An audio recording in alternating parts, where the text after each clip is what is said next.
no livro de Números, capítulo 33. Nós vamos ler o primeiro e o segundo versículo, tá bom? Números, capítulo 33, o primeiro e o segundo versículo da palavra do Senhor. Diz assim: Estas são as jornadas dos filhos de Israel que saíram da terra do Egito, segundo os seus exércitos, sob a direção de Moisés e Arão. E escreveu Moisés as suas saídas, segundo as suas jornadas, conforme ao mandado do Senhor, e estas são as suas jornadas, segundo as suas saídas. Vamos orar, de que Deus fale conosco. Senhor, nosso Deus, nós estamos no propósito, Senhor, de ler um capítulo da Bíblia toda semana, meditar nele, Senhor, e desejando entender sua palavra e aplicar ao nosso coração, à nossa vida, neste mundo, Senhor, na nossa situação, na nossa circunstância. Pedimos que o Senhor nos abençoe neste propósito. Pedimos que o Senhor fale conosco através desse capítulo tão precioso, tão importante, Senhor, que nós vamos ler agora, capítulo 33 de Números. Que o Senhor abra a nossa compreensão, nosso entendimento deste capítulo, Senhor, em nome de Jesus. E aplique a nossa vida. Nós pedimos, abençoe-nos para que nós possamos conhecer mais e mais a Bíblia e viver mais e mais de acordo com o conhecimento dela, conhecendo a Ti, amando a Ti. Pedimos isso com perdão dos nossos pecados, em nome de Jesus. Amém e amém. Graças a Deus. Bem, meus irmãos. Meus irmãos, nós, nesta noite de quarta-feira, com a graça do nosso Deus, nós temos lido um capítulo da Bíblia por quarta-feira, né? E meditado, procurado entender a palavra do Senhor. Já temos, no iníciozinho a gente estava lendo 4 capítulos, né? Você lembra? Mas ficou assim muito material para nós lermos e meditarmos, então, uma questão mais assim de edificação mesmo, para o nosso bem, nós estamos fazendo um capítulo por quarta-feira e orando depois das nossas leituras. Então, nós já estamos aqui. No livro de Números, nós praticamente estamos lendo um capítulo, realmente, do livro de Números. Logo no iníciozinho, lemos ainda 4, né? Mas depois nós começamos a ler um capítulo. Então, chegamos aqui neste capítulo 33 da Palavra do Senhor. Eu tenho dito para vocês que, na verdade, os últimos capítulos do livro de Números são uma preparação, todo o livro, né? Uma preparação para a entrada na Terra Prometida. Estamos aqui no limiar da herança, prometida desde Abraão. Porém, muitas coisas aconteceram, o povo caiu, o povo apostatou, muitas pessoas morreram, na verdade, uma geração inteira morreu, com exceção de Josué e Calebe, e o próprio Moisés não vai entrar na terra, e Arão também já morreu, né, nas nossas leituras aqui, também não entrou na terra, mas a outra geração vai entrar. Então, nós estamos aqui no limiar desta herança, deste cumprimento da herança, da promessa de Deus em relação à herança. Nós temos visto de algumas coisas.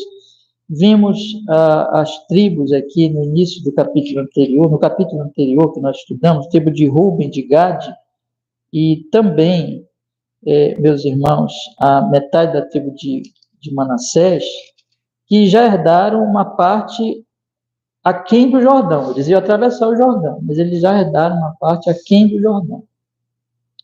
E agora, irmãos, nesse capítulo, nós vamos... Sim, e antes de continuar, né? E essas tribos, elas, porém, vão ajudar as outras tribos, atravessando, nós vimos, né?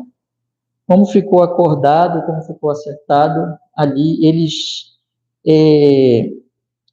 apoiaram o povo de Deus na guerra, atravessando o Jordão. Mas aqui, meus irmãos, o que este capítulo? Este capítulo, quando nós olhamos assim, tem vários nomes, vários locais, várias partidas, chegadas e partidas do povo de Deus, e parece, assim, para nós, irmãos, até monótono, né? Certos capítulos das Escrituras, genealogias, esses relatos aqui, esses registros, mas não tem nada de monótono, não, meus irmãos. Nós precisamos entender que tudo isso é registro de Deus, das obras de Deus, do que Deus foi fazendo com o seu povo. Nós temos aqui, portanto, este registro, esta ordem de Deus para que Moisés ele registrasse todas as jornadas do povo, desde a saída deles do Egito até agora Moabe, né? Até aqui no título da minha Bíblia, as jornadas desde o Egito até Moabe. E na segunda parte do capítulo, já no finalzinho praticamente, nós temos um olhar para o futuro.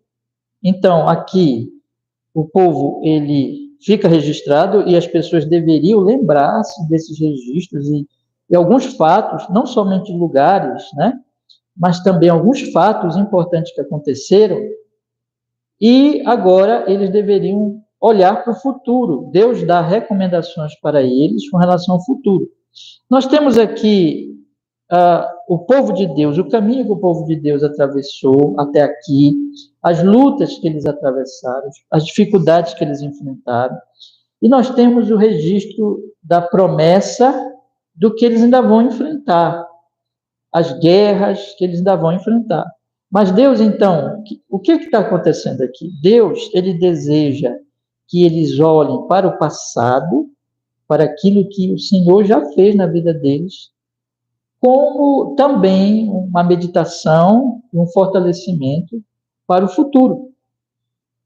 Então, a Bíblia, ela vai mostrar isso várias vezes, que nós não devemos esquecer as obras do Senhor. Nós não devemos esquecer aquilo que Deus tem realizado.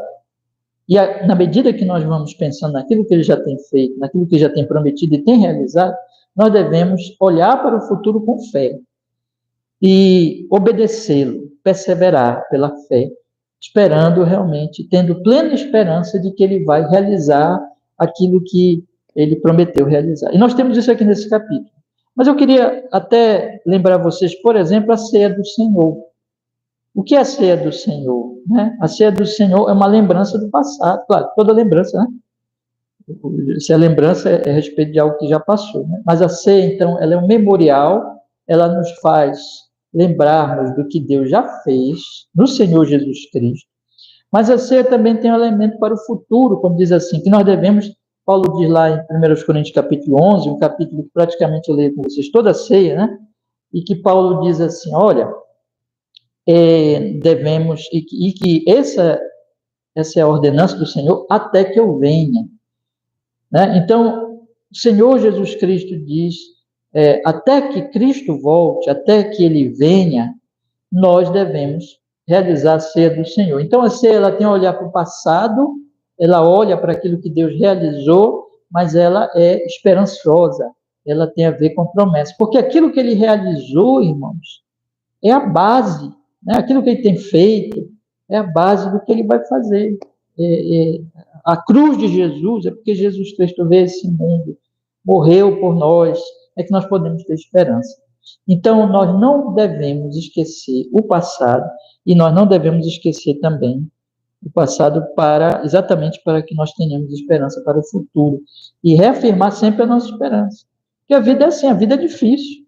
A vida é difícil. O povo de Deus ele estava enfrentando dificuldades, mas o que ia afirmá-los é eles lembrarem do passado e continuarem esperando, quanto ao futuro, as promessas do Senhor, as promessas do nosso Deus. Ao mesmo tempo, nós vamos perceber aqui, e eu já estou falando também aqui na nossa introdução para nós entendermos isso, nós vamos perceber que Deus dá recomendações quanto ao futuro, como eles deveriam proceder. Então, não somente tem a questão, olha, Deus vai abençoar, vocês vão... Nas próprias recomendações já tem a promessa, porque se Deus está dizendo assim, olha, vocês vão fazer isso em relação a esses povos que vocês vão conquistar, essas terras, que já tem, né, a promessa ali, e é certo que Deus vai fazer. Mas ele deixa recomendações preventivas. Olha só que coisa importante. Preventivas quanto ao futuro, uma prevenção. E a mesma coisa acontece. Falei para vocês da Santa Ceia, né? Que a Santa Ceia olha para o passado, olha para o futuro. Estou fazendo uma comparação aqui da antiga aliança e da nova aliança. A ceia do Senhor, ela faz isso, mas também a Bíblia está cheia de recomendações preventivas, aquilo que nós poderemos dizer que são alertas de Deus quanto aos perigos que nós vamos enfrentar e que nós devemos tomar cuidado. Então, eu queria que vocês guardassem isso, tá bom? Então, vamos olhar aqui, irmãos, eu vou ler com vocês agora, a grande parte são citações de nomes que para nós são estranhos, porque não fazem parte, né, da nossa realidade. E, verdadeiramente, irmãos, é até difícil para mesmo pessoas estudiosas, eruditos, é difícil localizar todos esses lugares, né? Porque são de tempos muito antigos e às vezes não tem como precisar exatamente onde são esses lugares. Mas o mais importante, irmãos, para nós é saber que existiram esses lugares, que o povo de Deus passou por lá e que isso foi exatamente a vontade de Deus, conforme o apóstolo do Senhor. Vamos ler então, irmãos. Eu li com vocês os 2 primeiros versículos, eu quero ler de novo e destacar já aqui algumas coisas. E, na medida que nós formos lendo, alguns destaques que Deus vai fazer, está no registro, nós devemos também destacar. Vamos olhar aqui. Estas são as jornadas dos filhos de Israel, que saíram da terra do Egito, segundo os seus exércitos, sob a direção de Moisés e Arão. E escreveu Moisés as suas saídas, segundo as suas jornadas, conforme o mandado do Senhor, e estas são as jornadas segundo as suas saídas. É muito importante, então, nós observarmos já aqui que isso foi feito conforme o mandado do Senhor. Então, Deus ordenou que Moisés registrasse exatamente essas jornadas, todo esse caminho, né? Pontos ali importantes ali, melhor dizendo, dessas jornadas locais importantes. Então, vamos observar. Partiram, pois, de Ramsés, no primeiro mês, no dia 15 do primeiro mês, no dia seguinte à Páscoa, saíram os filhos de Israel por alta mão aos olhos de todos os egípcios. Enquanto os egípcios enterravam os que o Senhor tinha ferido entre eles, a todo primogênito, e havendo o Senhor executado juízos também contra os seus deuses, partiram, pois, os filhos de Israel de Ramsés, acamparam-se em Sucote. Então, nós temos aqui, veja, os destaques. A própria Páscoa, eu falei há pouquinho da Santa Ceia, mas a Páscoa, ela é, a ceia, ela é a nossa Páscoa. Ela, assim como a Páscoa funcionava anualmente, o Cordeiro da Páscoa, a festa toda aquela simbologia, lembrava exatamente daqueles cordeiros, daqueles animais que foram mortos, sangue foi derramado, e o anjo da morte, ele não afetou, ele não matou os primogênitos de Israel, mas apenas os primogênitos do Egito. O Senhor feriu, executou juízos, veja o que diz o final do versículo 4, contra os seus deuses. Então, Deus não quer que eles esqueçam isso, e Deus não quer que também nós esqueçamos isso, que a grande questão do juízo de Deus contra o Egito foi a idolatria, como é própria do coração de todos os homens têm ídolos, e Deus aqui está sempre lembrando, olha, esse é o problema do homem, que o homem foi criado para Deus, mas ele serve ídolos. Hoje em dia não são os mesmos ídolos, mas não são aqueles deuses, nós nem sabemos, nem conhecemos a cultura brasileira, nem sabe daqueles deuses, mas nós temos os ídolos de hoje.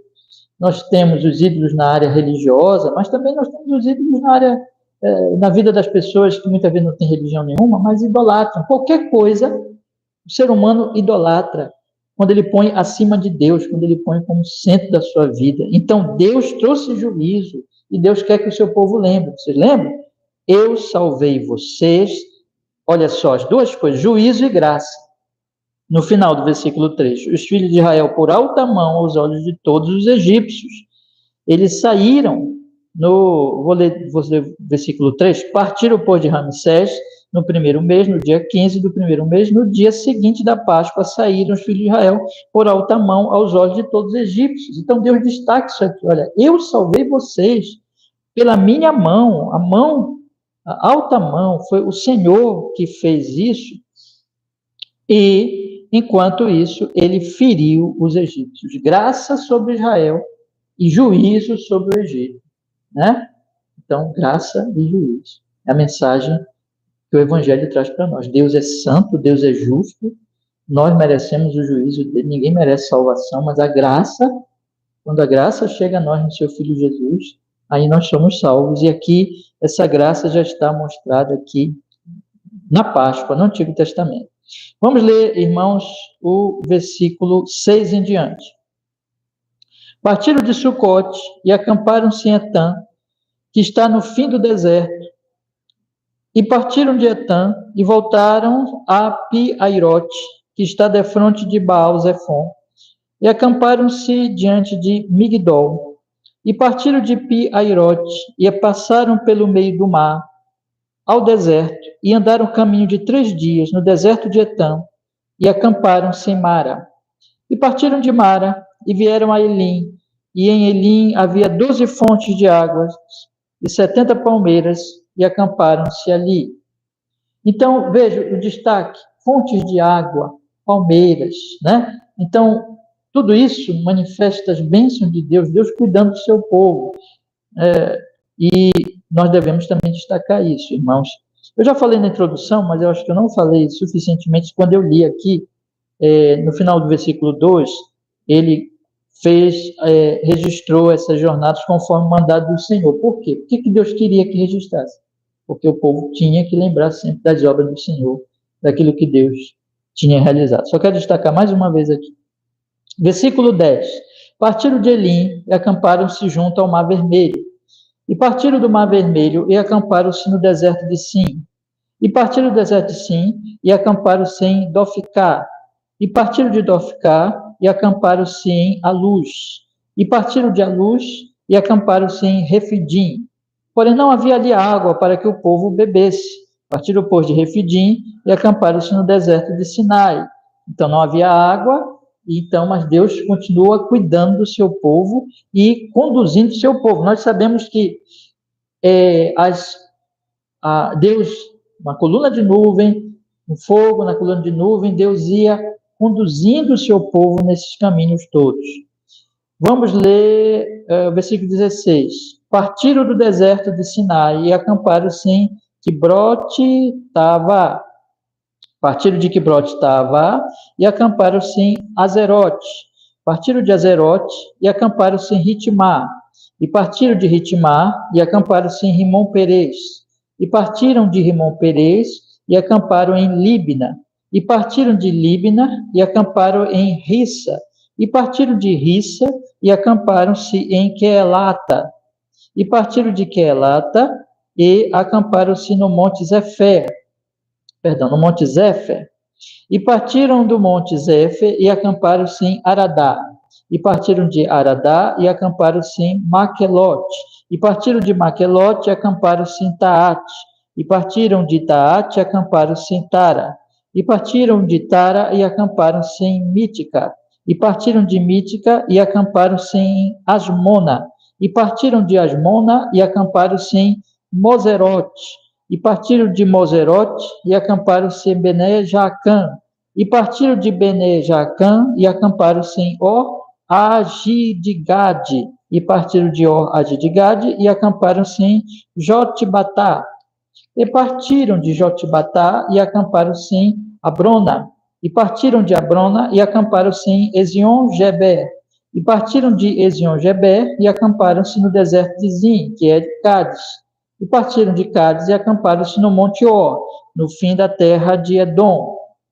Então Arão, o sacerdote, subiu ao Monte Ó, conforme o mandato do Senhor, e morreu ali no 5º mês do ano 40º da saída dos filhos de Israel na terra do Egito, no 1º dia do mês. Deus faz questão agora de registrar, né? Veja que ele está destacando alguns eventos que faz questão nesse capítulo de que o povo não esquecesse. E entre esses está a morte de Arão. Por que ele morreu, meus irmãos? Ele morreu porque ele, junto com Moisés, não obedeceu ao Senhor, participou do pecado de Moisés, né? Então, eles, ambos, né, por causa de que eles não confiaram ali em Deus, não fizeram como Deus mandou no evento lá das águas, eles então não entraram na terra. E Deus está destacando isso aqui para o povo não esquecer. Porém, meus irmãos, ao mesmo tempo, o Senhor também, como cuidou dele, a morte de Arão não foi uma morte de um injusto, foi uma morte de um justo, foi uma morte consolada. Nós lemos lá que Deus ordenou que ele subisse, que Deus cuidou dele, como vai cuidar também da morte na morte de Moisés. Então há uma palavra aqui de lembrança. Olha, o pecado é sério, mais uma vez a graça, né? E que Deus, os seus servos também não são perfeitos, mas eles foram salvos, eles confiam na graça de Deus e eles morrem de forma consolada, meus irmãos. E outro detalhe também, é a importância de Arão. Arão era o sumo sacerdote. Arão foi aquele homem o tempo todo que trabalhou, serviu ao povo de Deus junto com Moisés. Como Moisés era o profeta, era aquele que trazia a palavra de Deus, e Arão era o sumo sacerdote, era aquele que santificava o povo, é aquele que fazia os sacrifícios, que cerimonialmente purificava o povo. E ele é uma lembrança de quem? Ele é um tipo de quem? Ele é uma promessa a respeito de quem? Do sumo sacerdote celestial, que é Jesus Cristo. Então, essas coisas a Bíblia destaca, né? E nós não devemos temer de lembrar também aqui da pessoa bendita de Jesus que viria, porque a Bíblia, ela dá esse destaque aqui, para que o povo de Deus não esquecesse desse homem, do trabalho dele, e também de nós hoje nunca esquecermos que nós temos um sumo sacerdote celestial tão infinitamente maior que Arão, que morreu, mas ele não morre. Ele morreu por nós, mas Arão morreu e passou para o filho dele. Jesus não morre. Jesus tem um sacerdócio o quê? Perpétuo, né? Então ele nunca se desfaz do sacerdócio dele. Vamos ler o versículo 39. E era Arão da idade de 123 anos, quando morreu no Monte Or, e ouviu o cananeu, rei de Arade, que habitava o sul da terra de Canaã, que chegavam os filhos de Israel. Esses ouvir, né, desses povos, eram ouvir, irmãos, de temor. Então, aqui a Bíblia se destaca esse ouvir de Arade, rei de Canaã, rei de Arade, melhor dizendo, o cananeu, rei de Arade, que habitava o sul da terra de Canaã, porque aqui a Bíblia também quer mostrar, naturalmente, podemos entender assim, né? Que ela quer mostrar que Deus, ele ia colocando ali também o temor naquelas outras nações, na medida que o povo de Deus vinha chegando. E para aquelas nações, meus irmãos, especialmente conforme nós vamos ver passando o Jordão, e nós já vimos aqui que Deus trazia juízo severo para essas nações, é aquilo que está lá no Antigo Testamento, não, estamos lendo o Antigo Testamento. Está lá ainda em Abraão, que o Senhor disse, olha, o cálice da ira ainda não encheu, ainda vai chegar ao topo, né? Então, Deus passou todo esse tempo para trazer esse juízo, e está trazendo esse juízo através do seu povo. Então, vamos lembrar do Egito? O que Deus trouxe? Deus fez juízos contra o Egito, os deuses do Egito, e Deus também está trazendo juízo aos povos dessas terras também. Vamos ler o versículo 41. E partiram do Monte Or e acamparam-se em Zalmona. E partiram de Zalmona e acamparam-se em Punom. E partiram de Punom e acamparam-se em Obote. E partiram de Obote e acamparam-se em Ige-Abarim, no termo de Moabe. E partiram de Ige-Abarim e acamparam-se de Bongade. E partiram de Dibon-Gade e acamparam-se em Almon de Blataim. E partiram de Almon de Blataim e acamparam-se nos montes de Abarim, defronte de Nebo. E partiram dos montes de Abarim e acamparam-se nas campinas de Moabe, junto ao Jordão, na direção de Jericó. E acamparam-se junto ao Jordão, desde Bet-Gesimote até Abel-Sitim, nas campinas de Moabe. Veja, chegamos em Moabe. E o que temos em Moabe? Junto ao Jordão. E o que temos junto ao Jordão na direção de Jericó? Você lembra de Jericó? Famosíssima história de Jericó, né? Em que as muralhas de Jericó cairão. O que Deus está mostrando aqui, meus irmãos? Olha, está no limiar. Está no limiar da herança. Agora é atravessar o Jordão e invadir Jericó. E invadir toda aquela terra. E Deus estará com seu povo, trazendo juízo sobre aquelas nações e dando a terra para o seu povo. O que é isso, irmão? Vamos lembrar, então? Deus destaca eventos, dizendo assim, olha, fui eu que libertei vocês do Egito, com mão forte. Fui eu que trouxe juízos sobre Faraó. Fui eu que fui conduzindo vocês até aqui, que sustentei vocês com as águas. Aqui, nesse cito Maná, né? Mas Deus sustentou o seu povo. Fui eu que conduzi em cada partida, em cada chegada, em cada acampamento. Fui eu que comecei a despertar medo nesses reis. Fui eu que conduzi vocês pela graça, e eles não merecem graça. Fui eu que fiz com que vocês chegassem às campinas de Moabe, junto ao Jordão, na direção de Jericó. Então agora olhem para o futuro com esperança, porque a terra é de vocês. É isso que Deus está dizendo. Deus disse, registrem isso, para que o povo não esqueça do que eu fiz, e para que o povo creia no que eu vou fazer. E, meus irmãos, é a mesma coisa hoje. Nós temos que olhar sempre para o que Deus vem fazendo. Por que nós estamos estudando o Antigo Testamento? Por que o Antigo Testamento é importante? Porque eu vou dizer para vocês o seguinte, o Novo Testamento não tem sentido sem o Antigo Testamento. O Novo Testamento é o cumprimento da promessa do Antigo Testamento. O que é o Antigo Testamento? Todo ele nós podemos resumir em promessa.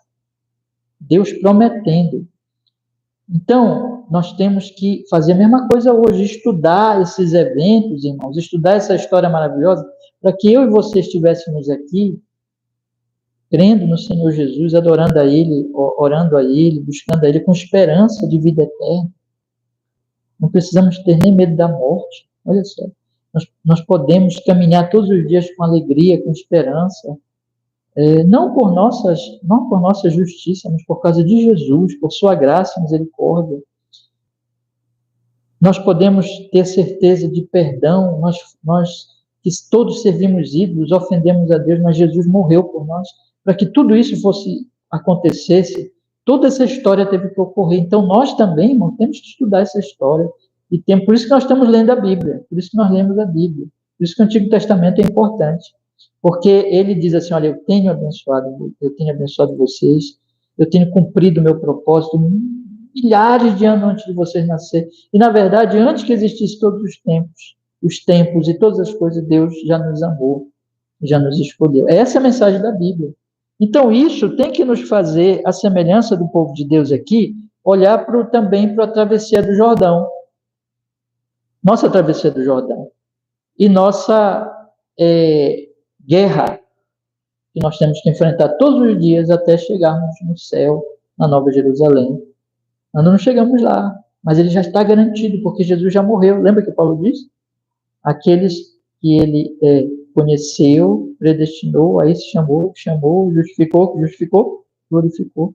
Então, há uma certeza absoluta do propósito de Deus, do plano de Deus, no Senhor Jesus Cristo, irmão, de maneira que é isso que a Bíblia quer sempre nos mostrar.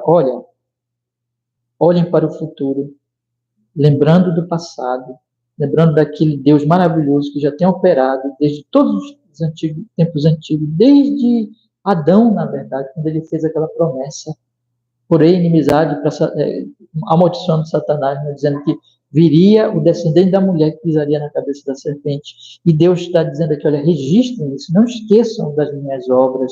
Irmãos, os salmos dizem, vamos lembrar das obras do Senhor, vamos proclamar as obras do Senhor e vamos olhar para o futuro com esta fé nesse Deus fiel que tem operado e que prometeu que vai operar a nosso favor, estando nós em Cristo Jesus. Mas agora, nós vamos ler do 50 ao 56, e esses versículos já são diferentes. Esses versículos, eles não são mais registros do que aconteceu, mas eles são recomendações para o que vai acontecer. Exatamente a travessia, quando eles atravessaram o Jordão e em direção a Jericó. E aí, o que é que nós temos que entender agora? Tanto aqui, como eu falei na introdução, é uma promessa também, está subentendida a promessa, Deus está dizendo assim, vou fazer isso, mas também ele está dando recomendações sobre o que o povo deveria fazer quando chegasse lá. Como eles deveriam se relacionar com essas nações idólatras.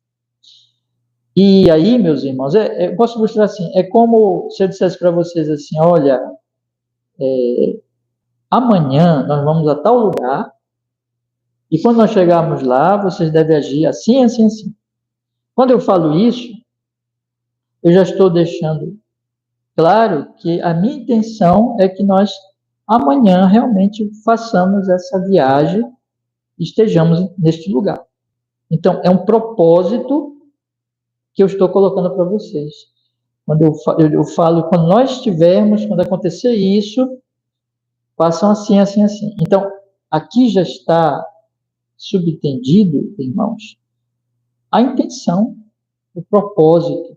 E aqui está o propósito de Deus. Deus está dizendo, vocês vão atravessar e façam assim. Quer dizer, que Deus está colocando o propósito, que aquilo é como o propósito da sua vontade, que realmente isso aconteça e vai acontecer. Agora, essas recomendações, irmãos, elas são para o bem do povo. Vamos ler agora e vamos entender o que é isso aqui, tá? Versículo 50. E falou o Senhor a Moisés nas campinas de Moabe, junto ao Jordão, na direção de Jericó, dizendo... Antes de eu continuar, eu quero mostrar para vocês que tudo é por causa do Senhor. Isso que vai acontecer agora, essas recomendações, são divinas. Assim como foi da vontade divina que estivesse registradas as jornadas. Vamos olhar de novo o versículo 2. Então, no versículo 2 diz assim, escreveu Moisés as suas saídas, segundo as suas jornadas, conforme o mandado do Senhor, estas são as suas jornadas. Então, veja, é conforme a vontade do Senhor que deve se registrar as jornadas. E o que vai ser dito agora com relação ao que virá, também é palavra do Senhor. Deus está falando essas coisas. Vamos ler então o versículo 50 em diante. Acompanhe comigo. E falou o Senhor a Moisés nas campinas de Moabe, junto ao Jordão, na direção de Jericó, dizendo, fala aos filhos de Israel e dize-lhes, quando houverdes passado o Jordão para a terra de Canaã, você percebe aqui? Deus vai dar recomendação, mas aqui já está incluído o quê? A certeza do propósito de Deus. Quando vocês passarem, não tem dúvida, né? Quando vocês passarem o Jordão para a terra de Canaã, se atravessarem, o que vocês devem fazer? Agora Deus vai dizer, tá? Vamos ler o versículo 52. Lançareis fora todos os moradores da terra diante de vós e destruirei todas as suas pinturas, também destruireis todas as suas imagens de fundição e desfareis todos os seus altos e tomareis a terra em possessão e nela habitareis, porquanto vos tenho dado esta terra para possuí-la. Aqui, claramente, Deus mesmo diz, olha, tenho dado essa terra. Aqui é uma clareza mesmo do propósito, é uma promessa claríssima do Senhor. Mas vejam, meus irmãos, há uma recomendação aqui muito, muito dura. que nós não temos mais hoje na nova aliança isso. Né? Eu já disse para vocês aqui, quando eles destruíram os midianitas, se não me engano, aqui, estou confundindo, os midianitas, né? Que é para matar todo mundo, crianças, tudo. E aqui é a mesma ordem. Lançareis fora todos os moradores da terra. Matar aquelas pessoas. Isso é difícil, né, para nós pensarmos nisso, essa ordem de Deus, e Deus ordenando isso para o seu povo. Mas aqui nós temos que entender o quê? É Deus trazendo o quê, irmãos? Juízo. E Deus é justo. Deus está usando Israel.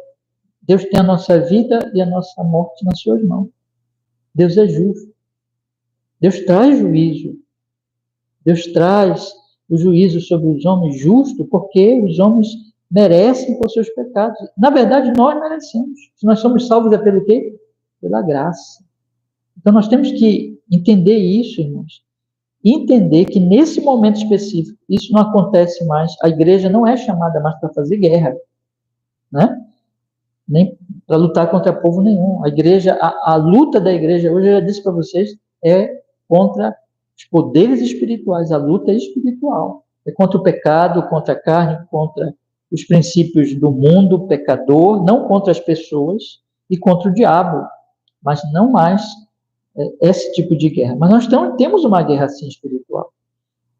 Então, aqui nós devemos, inclusive isso está no texto e deve ser aplicado para os nossos dias, como uma guerra, verdadeiramente uma guerra. Mas nós podemos entender aqui, irmãos, esse momento como um evento atípico, como algo que foi momentâneo, Deus usando Israel na antiga aliança para trazer juízo sobre aquelas nações, destruindo aquelas nações verdadeiramente. Já tinha dito isso para Abraão, que iria chegar ao ponto em que o juízo de Deus viria.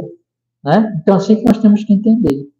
Então, é importante nós compreendermos o que está acontecendo aqui. Mas essa era a ordem de Deus. Israel tinha que fazer isso. Israel tinha, então, que lançar fora os moradores, e lançar fora era realmente destruí-los, e tomar a terra em possessão e nela habitar para possuí-la. Depois nós vamos observar, sim, irmãos, eu estou esquecendo uma coisa importantíssima aqui, e não só colocá-los fora, mas destruir todas as suas, olha a metade do versículo 52, destruir todas as suas pinturas, destruir todas as suas imagens de fundição, e desfazer todos os seus altares. O que é isso? Vocês estão entendendo por que Deus está trazendo esse juízo? Idolatria. Vocês lembram que Deus diz quanto ao Egito? Vamos ler de novo aqui, no versículo 3. Partiram o povo de Ramsés, no primeiro mês, no dia 15 de primeiro mês, no dia seguinte da Páscoa, saíram os filhos de Israel por alta mão, aos olhos de todos os egípcios, enquanto os egípcios enterravam os que o Senhor tinha ferido. Olha que morte, o Senhor está matando os primogênitos, trazendo juízo, havendo o Senhor executado juízos, olha o que diz o texto, contra os seus deuses. A mesma coisa aqui com os povos de Canaã. Então, o pecado da idolatria, que vai ser tão condenado nas Escrituras, que está na essência do pecado, de não adorar a Deus. Deus está mais uma vez dizendo, vocês vão destruir todos os altares, todas as imagens, todas as pinturas, todas as imagens de fundição, todos os altos. Vocês vão destruir tudo que é culto idólatra, todos os símbolos e todos aqueles instrumentos e aqueles deuses e aqueles instrumentos do culto idólatra. Deus está trazendo juízo sobre aquelas nações. Mas deixa eu falar para vocês que isso tem um lado do juízo de Deus contra aquelas nações, mas tem um lado também, lembra que eu falei na introdução, da prevenção para o povo de Deus. Deus está aqui trazendo instruções que eram como vacinas para a doença do pecado. Vamos continuar lendo aqui. Versículo 54 diz assim: E por sortes herdareis a terra, segundo as vossas famílias, aos muitos multiplicareis a herança, e aos poucos diminuireis a herança, conforme a sorte sair alguém, ali a possuirá, segundo as tribos de vossos pais, recebereis as heranças. Ele está dizendo aqui, meus irmãos, que a distribuição da terra seria por sortes, segundo as famílias. Aos muitos multiplicareis a herança e aos poucos diminuireis. Seria proporcional ao número, né, ao tamanho das famílias, das tribos, e seria distribuído por sorte. Conforme a sorte sair alguém, ali a possuirá. Segundo as tribos de vossos pais recebereis as heranças. Então, é claro que essas sortes era tudo na providência divina, Deus ia dando a herança, né? Mas tinha o lado também de eles darem mais para os que tinham mais, né? Como diz aqui, aos muitos multiplicareis a herança, aos poucos diminuireis a herança. Então tinha esse lado planejado mesmo e tinha o lado da sorte. Então aqui mostra a questão do planejamento e a questão da providência, que são as duas coisas que existem na nossa vida, né? O que a Bíblia está ensinando aqui? Que nós temos que planejar, mas que no final das contas é Deus que decide. Lembra de Tiago? Vocês que dizem, daqui a um ano, né, nós vamos viajar e tal, fazer isso neste ano. E ele diz assim, vocês não sabem se vocês vão viver, mas vocês devem dizer, se Deus quiser, se eu viver, farei isso. Então, ele não está condenando o planejamento, mas ele está dizendo assim, tenham esperança em Deus e não em vocês, porque Ele é o Senhor da providência. Então, aqui também tem um princípio da providência. E vejam, irmãos, quero colocar isso para vocês, que eles deveriam destruir os ídolos, os inimigos e os seus ídolos, e eles deveriam distribuir um planejamento e confiando na providência que se manifestaria nas sortes. Né? Então, não é interessante isso nós aplicarmos também aos nossos dias e à nossa situação, que nós temos uma guerra. Qual é a guerra, meus irmãos? Graças a Deus nós não somos ordenados para fazer guerra, para pegar em armas, fazer guerras contra nenhum país, nenhuma nação, nenhum grupo, graças a Deus. A igreja não é militante política, não é um grupo, um exército, ela não é uma igreja-estado, né? Ela não tem um exército. Ainda, vejam, que eu não estou aqui falando, isso é uma outra situação, existem governos, existem polícia, e tudo isso é bíblico, mas não é o meu assunto hoje, mas estou falando da igreja. Falando da igreja, que a igreja não é chamada para, não é um Estado, não é um país, não tem uma guerra física, não tem que pegar em armas para se defender ou atacar pessoas, nada disso. Mas é uma luta o quê? Espiritual. Essa luta nós temos que exercer. Nós temos inimigos espirituais, nós temos ameaças espirituais. Quais são? A carne, o mundo e o diabo. O pecado. Esse mal, contra esse mal nós temos que lutar. O apóstolo Paulo diz lá em Efésios que nós temos que nos revestir da armadura de Deus e lutar verdadeiramente contra esse diabo e contra esses inimigos, meus irmãos. Mas vamos ver então por que o povo tinha que fazer essa luta. Vamos ler os dois últimos versículos, né? Versículos 55 e 56. 55 e 56. Estou passando aqui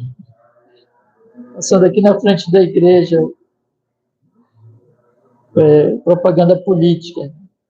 Quem estiver ouvindo agora, ou a gravação depois, ouvir aí a propaganda política que está passando aqui. Mas vamos ler o versículo 55 e 56. Diz assim a palavra de Deus. Mas se não... Olha só, agora Deus coloca aqui por que tem que fazer isso. Mas se não lançardes fora os moradores da terra de diante de vós, então os que deixardes ficar vos... Vou ler de novo. Mas se não lançardes fora os moradores da terra de diante de vós, então os que deixardes ficar vos serão por espinho nos vossos olhos, olha só, e por aguilhões nas vossas virilhas, e apertar-vos-ão na terra em que habitardes. E será que farei a vós como pensei fazer-lhes a eles. Irmãos, Deus está dizendo aqui, se vocês não fizerem essa guerra, se vocês não destruírem esses povos, se vocês não destruírem os seus ídolos, eles vão destruir vocês. Eles serão espinhos nos vossos olhos, aguilhões nas vossas vidas, e vão apertar vocês na terra em que habitais.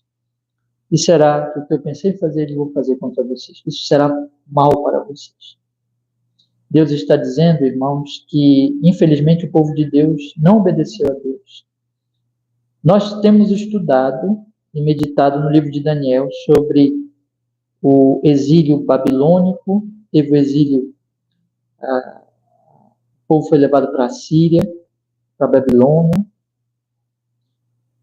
o povo foi dizimado, destruído, ficou remanescente por causa dos seus pecados, por causa da sua apostasia, porque eles não ouviram isso que o Senhor ouviu. E ele disse, e eles foram fazendo alianças, foram se dobrando, em vez de destruírem, foram se dobrando aos ídolos dos pagãos, e finalmente sofreram por causa dos seus pecados.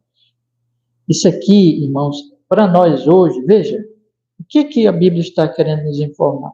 A Bíblia está falando aqui que hoje nós temos perigos espirituais. Que, graças a Deus, o verdadeiro eleito e aquele que o Senhor chama não vai ser destruído, não vai apostatar, porque a graça o manterá. Mas a manutenção de Deus, inclusive, é pelas prevenções e pelos alertas. Vocês estão entendendo? Quando Deus diz assim, cuidado, mata o pecado, combate o pecado na tua alma, pela graça. Não te associa. Veja, irmãos, nós não temos que nos... Não existe, como eu estou falando várias vezes nessa mensagem, não existe uma militância física, a igreja não é um exército, não existe isso, mas nós temos que ter cuidado com os nossos relacionamentos, as pessoas de fora da igreja. Existe um sentido em que nós temos que ir a todos e ter relações com todas as pessoas e para pregarmos o evangelho. Nós não podemos nos afastar do mundo, não vamos fazer vamos dizer assim, um condomínio de crente, né? Em que só crente mora lá e trabalha só para crente ou com crente. Não, nós vamos ter que conviver, nós convivemos com o mundo, e Jesus mesmo disse, ide por todo o mundo. Mas existe o sentido, então, além desse, de que nós temos que conviver com as pessoas, nós temos cuidado, porque as más companhias corrompem os bons costumes, nós temos que ter cuidado com aqueles que nós convivemos. Então, nós temos que ter cuidado com Satanás, lutar. Nós somos mais que vencedores contra o diabo, mas nós temos uma luta. Ele é o tentador. Nós temos que ter cuidado contra o nosso próprio coração, o pecado, as tentações, andar em espírito e não satisfazer os desejos da carne, né? Por amor ao Senhor. Veja, eu não estou falando que a gente perde a salvação, nem estou falando que fazemos isso para ganhar a salvação. A salvação é ganha em Cristo Jesus, mas nós temos que... Esses alertas são reais e nós temos que ter cuidado com o mundo, irmãos. Nós amamos as pessoas, vamos fazer bem a todos, vamos levar o evangelho, mas nós temos que saber que existem as tentações no mundo, e inclusive por meio de convivências, de relacionamentos, e que o Senhor está dizendo aqui, isso a gente pode aplicar, cuidado, para que não seja espinho para os vossos olhos, aguilhões para os vossos virilhos, apertar-vos-ão na terra em que habitardes. E muitos irmãos têm caído em graves pecados e graves situações, porque não têm tomado cuidado com esses inimigos espirituais, né? Não são exatamente, veja, eu não estou falando das pessoas em si, mas do diabo, da carne e das influências deste mundo que estão operando nas pessoas e que tentam, que podem prejudicar espiritualmente. Então, meus queridos irmãos, vamos concluir o nosso estudo colocando aqui essas duas verdades que nós aprendemos hoje. Primeiro, que nós temos que olhar para o passado, olhar para o que Deus já fez, e especialmente para a cruz de Jesus. Temos que lembrar que o nosso problema é idolatria, e nós pecamos contra Deus, que nós merecíamos o juízo que trouxe sobre estas nações, o Egito e o Canaã. Nós merecíamos isso, morrer como eles morreram. Mas graças a Deus, que Jesus veio para nos salvar. A salvação é pela graça. Quando nós olhamos para Ele, basta confiar, arrepender-se e confiar. Arrepender-se dos seus pecados, das suas idolatrias e confiar em Jesus como Salvador e Senhor. Com a tua boca confessar a Jesus como Senhor, em teu coração creres que Deus o ressuscitou dentre os mortos, serás salvo. Justificados por mediante a fé, temos paz com Deus em Cristo Jesus. Essa é a mensagem do Evangelho. Então, nós lembrarmos disso, enchermos nosso coração de alegria e olharmos para o futuro e dizemos assim: certa é a nossa herança. Vamos atravessar o Jordão porque Jesus já fez por nós. Entende? É esse sentido. E nessa fé, entrarmos nessa guerra. Guerra espiritual. Esse é o segundo ponto do capítulo. Não contra as pessoas, mas contra a carne, o mundo, o diabo e a idolatria. Tendo cuidado com o nosso próprio coração, não mediante nossa força, mas com fé em Jesus, tendo cautela para que esses inimigos não sejam, usando a expressão bíblica, espinhos nos nossos olhos, aguilhões para nossas virilhas, nos apertem, nos façam mal.